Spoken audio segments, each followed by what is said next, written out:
Bonjour et bienvenue dans cette vidéo. Aujourd'hui, on va voir ensemble l'importance de sortir de ta zone de confort. On va voir pourquoi et surtout comment y arriver. Allez, c'est parti.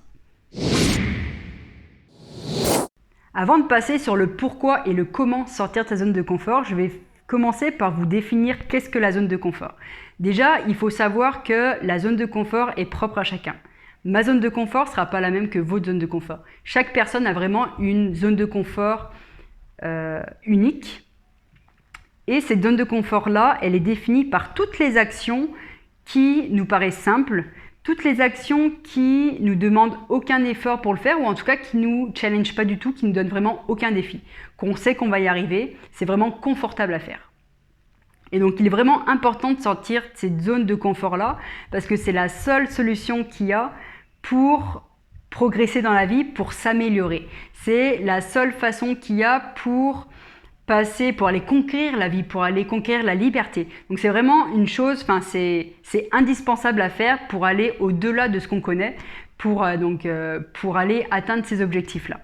Sauf si, bien sûr, vous voulez rester dans votre petite routine du quotidien, que ce soit métro, boulot, dodo ou toute autre routine. Donc là, c'est à vous de voir. Si jamais ce quotidien-là vous plaît, vous pouvez y rester. Mais si vous aspirez un peu plus de la vie, si vous voulez aller chercher une liberté, si vous voulez vous améliorer, progresser, vous n'avez vraiment pas le choix de sortir de cette zone de confort-là et d'aller vraiment dans une zone plus inconnue, plus inconfortable. Et ce principe-là, c'est vraiment quelque chose que les sportifs professionnels ont vraiment assimilé, ont vraiment intégré. C'est que dans le domaine du sport, si jamais on prend le même poids, qu'on fait exactement le même mouvement, qu'on fait exactement le même nombre de répétitions et on peut le faire jour après jour, semaine après semaine, mois après mois, année après année, on ne va pas du tout progresser. Donc nos capacités physiques ne vont pas s'améliorer, mais en plus de ça, ils vont même régresser avec le temps. Donc dans le sport, si vous voulez vraiment vous améliorer, si vous voulez améliorer votre capacité physique, il faut forcément aller un peu au-delà de ce que vous étiez capable de faire hier. Et demain, vous ferez un peu plus que ce que vous êtes capable de faire aujourd'hui. Ça, c'est vraiment un principe qui a vraiment été assimilé dans le domaine du sport, mais malheureusement, très très peu dans les autres domaines de la vie, alors que ça marche exactement de la même manière. Et pour réussir à sortir de cette zone de confort-là, il faut comprendre qu'il y a vraiment un obstacle qui nous bloque, c'est une émotion, et cette émotion, c'est la peur. Et en fait, la peur, il faut comprendre que c'est un flux de conscience négatif. Donc, pour vous expliquer un peu plus en images, ce serait comme si c'était des petits monstres imaginaires qu'en fait, on a créés de toutes pièces. C'est vraiment notre imagination. Donc, c'est des petits monstres imaginaires qui sont ici, et ils ont pour rôle de nous empêcher de passer au-delà de cet obstacle-là, de passer au-delà de nos peurs. Et en fait, il faut comprendre qu'à chaque fois qu'on échoue à passer, donc qu'ils gagnent en fait, donc à chaque fois qu'ils ont une petite victoire, ces petits monstres-là imaginaires, donc ils accumulent une victoire, ils accumulent donc de la confiance, et plus ils ont de la confiance, plus ils vont être durs à gagner. Et nous, plus ils ont de la confiance, plus ça veut dire qu'on a perdu le petit combat qu'on a entre les deux. Donc nous, notre confiance-là, elle va diminuer. Donc d'un côté, on a un petit monstre imaginaire qui, lui, a la confiance qui augmente. Nous, on a notre petite confiance qui diminue parce qu'on échoue à chaque fois, on n'arrive pas à passer à l'action, donc on échoue. Donc nous, on perd notre confiance, donc on a de moins en moins de chances de gagner. Et lui, sa confiance, elle augmente, donc il se sent fort, il se sent puissant. Et donc du coup, il sait que la prochaine fois, je vais gagner. Et donc là, c'est à nous de faire l'effort de dire « Ok, j'ai perdu je ne sais combien de fois, sauf que là, il va falloir que ça cesse. Il va falloir que j'apprenne à approcher l'obstacle doucement, à voir un peu comment je peux passer l'obstacle, quelles sont les solutions, de le passer le plus prudemment possible, on va dire. Et donc du coup, vous allez peut-être accumuler une victoire. Donc là, vous allez vous dire « Ah, c'est pas impossible, je l'ai fait une fois. » Donc vous allez peut-être prendre un petit peu plus de confiance. Et lui, il se dit « Oh, j'ai un échec, c'est bizarre. » Donc là, la prochaine fois, vous allez le refaire, mais vous allez être un peu plus confiant parce que vous savez que vous l'avez déjà fait une fois. Et donc, si vous l'avez déjà fait une fois, vous pouvez le faire 2 fois, vous pouvez le faire 3 fois, vous pouvez le faire 4 fois.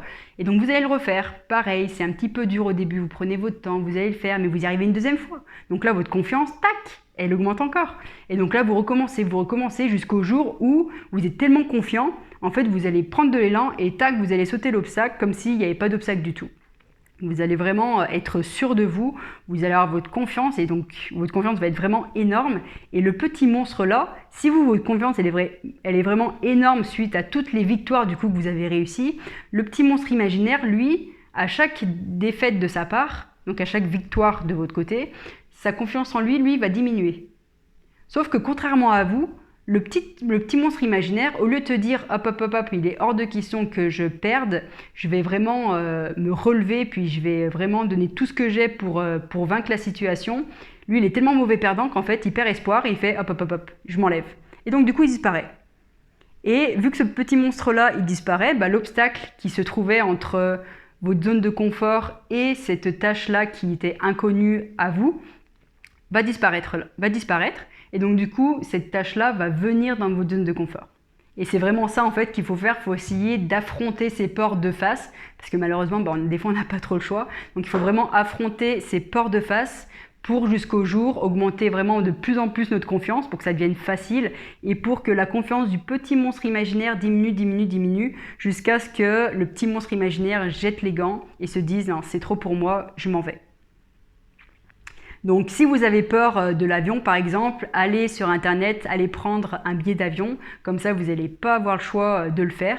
C'est comme ça qu'on affronte ses peurs. Si, par exemple, vous avez peur des chiens, allez vous balader. Et dès que vous allez voir un petit chien, vous allez voir le maître pour savoir si vous pouvez le caresser. Puis vous allez essayer de l'approcher, de le toucher. Et petit à petit, oui, au début, ça va être dur. Oui, vous allez devoir vraiment prendre sur vous. Mais plus vous allez y arriver, plus votre confiance en vous va grandir et plus la confiance du petit monstre imaginaire va diminuer jusqu'à ce qu'il disparaisse. Et il y a un jour où vous allez pouvoir prendre l'avion, vous allez pouvoir aller à l'autre bout de la planète sans problème. Au contraire, vous allez même peut-être avoir du plaisir à le faire. Et vous allez peut-être rencontrer des chiens, vous allez peut-être croiser des chiens dans la rue, ça va vraiment vous paraître, vous êtes indifférent à ça. Ou même, qui sait, vous allez peut-être avoir une passion qui va se développer pour les chiens. Donc il faut vraiment comprendre que toutes les situations est la même pour tout le monde. La seule différence qui diffère que la situation soit plaisante pour certains et horrible pour l'autre, c'est vraiment tout le conditionnement interne qu'on s'est fait à l'intérieur de nous. Donc tous ces petits monstres imaginaires qu'on a placés à l'intérieur de nous. C'est comme ça qu'on arrive d'ailleurs à se retrouver dans un avion avec donc le même avion, le même trajet, la même météo, tout pareil, toutes les mêmes conditions, où il y a quelqu'un qui va être hyper content d'être dans l'avion, qui va vraiment regarder de partout et tout, qui va être ébahi devant la puissance des moteurs pour le fait qu'il est capable de faire passer l'avion à 0 km/h à des centaines de km/h en quelques secondes. Donc il va vraiment être ébahi par ça, il va vraiment profiter du moment. Et en plus de ça, il sait pertinemment que c'est le seul moyen possible aujourd'hui d'aller à l'autre bout de la planète en moins de 24 heures. Donc il va vraiment aimer cette situation-là, il va vraiment avoir du plaisir à rentrer dans l'avion et à faire ce voyage-là. Et à côté de lui, il peut y avoir une autre personne qui, au contraire, lui, s'est conditionné de manière totalement différente. Il a placé un petit monstre imaginaire dans son mental et lui, il est comme ça, il est fermé sur son siège, il est crispé, il ferme les yeux bien sûr pour pas voir tout le monde qui n'a aucun problème avec cette situation-là et qui au contraire a l'impression de profiter du moment. Donc là, il ferme bien les yeux comme s'il reste vraiment dans son monde imaginaire et puis là, il va prier toute la journée, tout le long du trajet pour espérer que l'avion ne s'écrase pas ou peu importe. Et donc lui, il va vraiment vivre une situation horrible, alors qu'au final, c'est vraiment le même trajet, tout est pareil, tous les mêmes éléments sont réunis, donc c'est vraiment la même situation. Une personne va le vivre d'une manière hyper plaisante, et une autre personne peut vivre d'une manière vraiment horrible. Donc il faut vraiment comprendre que c'est vraiment quelque chose, que la peur, c'est vraiment quelque chose qu'on a conditionné vraiment à l'intérieur de nous, c'est vraiment le produit de notre pure imagination. Et la bonne nouvelle là-dedans, c'est que vu que c'est nous qui l'avons créé, c'est nous qui pouvons le détruire, c'est nous qui pouvons l'enlever, c'est nous qui pouvons faire disparaître ce petit monstre imaginaire. Donc on arrive à la fin de cette vidéo, je vous laisse avec un choix à faire, donc vous avez deux possibilités. Soit vous abandonnez, vous dites non, ce petit monstre imaginaire il est beaucoup trop fort pour moi, j'abandonne. Et je préfère rester dans mon petit quotidien tranquille, métro, boulot, dodo ou toute autre routine. Soit vous décidez, non, c'est pas ce petit monstre imaginaire-là qui est venu par moi d'ailleurs, c'est moi qui l'ai fait venir, donc c'est pas lui qui va me faire peur. Donc je vais prendre le taureau par les cornes, je vais affronter mes peurs, je vais passer au-delà d'elles et je vais vraiment réussir à accumuler mes petites victoires pour faire disparaître ce petit monstre imaginaire-là que j'ai mis il y a plusieurs mois, plusieurs années, depuis mon enfance, peu importe. Donc là, je prends vraiment le taureau par les cornes et donne vraiment un gros effort pour aller conquérir la vie, pour aller conquérir une liberté que je recherche. Donc je vous laisse sur ce choix-là, j'espère que vous allez faire le bon choix. Je vous souhaite une excellente journée et surtout, passez à l'action.